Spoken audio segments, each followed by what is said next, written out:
You've seen Chelsea Clinton at board meetings and public gatherings, but today I'm going to tell you the terrible details you've never heard before. You must read through to the very end to fully understand her story. Few people are aware of the difficulties she has faced throughout her life, including early loss, health issues, and family crises. Let's explore each tragic turn that influenced her journey. Are you prepared to discover the truth? Come on. Chelsea and her brother witnessed their mother, Hillary, hurry into public life when they were barely 12 years old, leaving them in the care of relatives and nannies. No lullaby could ease the loneliness of the Lincoln bedroom's empty rooms. White House holiday visits were less like family get-togethers and more like work travels. She would subsequently struggle with the anxiousness that was sown by that early separation. Chelsea had serious health issues while she was in college. She was bedridden for weeks due to an unexplained sickness that prevented her from walking on her own. She missed social gatherings and academics as doctors struggled to find answers through tests. Living up to her well-known last name was a major source of stress, and she frequently feared that her illness would make headlines again. Before she regained her strength, months of rest and specialist rehabilitation were required. Chelsea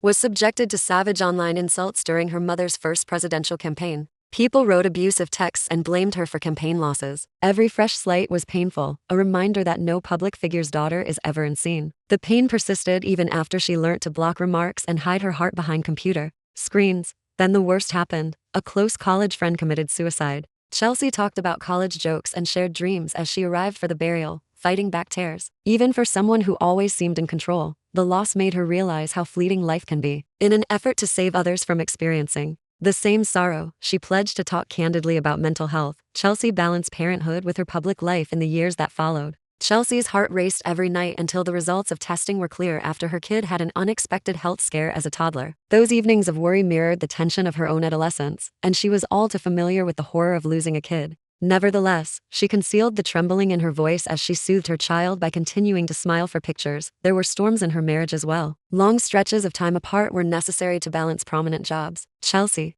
discovered that love requires work. Date nights, frequent phone calls, and preparation of surprises became essential. She opened up about their therapy sessions, demonstrating that even power couples require assistance getting through difficult times. Chelsea managed to transform suffering into meaning in spite of these obstacles. Inspired by her own struggles to find assistance, she started a nonprofit organization that focuses on youth leadership. She used her friend's tragic tragedy to advocate for mental health initiatives in schools. She brought the weight of her own struggles and the promise of fresh starts to her speeches at international gatherings. Chelsea still strikes a balance between her family, advocacy, and public duty today. She recalls the hospital gowns and the lonely Lincoln bedroom, knowing that every adversity helped to shape her into a strong leader. Her narrative serves as a reminder that every composed public person has a past filled with grief, anxiety, and the fortitude to go on. I appreciate you staying to the very end. If you were moved by Chelsea's story, please hit like and leave a comment stating what surprised you the most. Remember to hit the bell and subscribe so you don't miss another in-depth look at our hero's true life. Enjoy your loved ones now and see you later.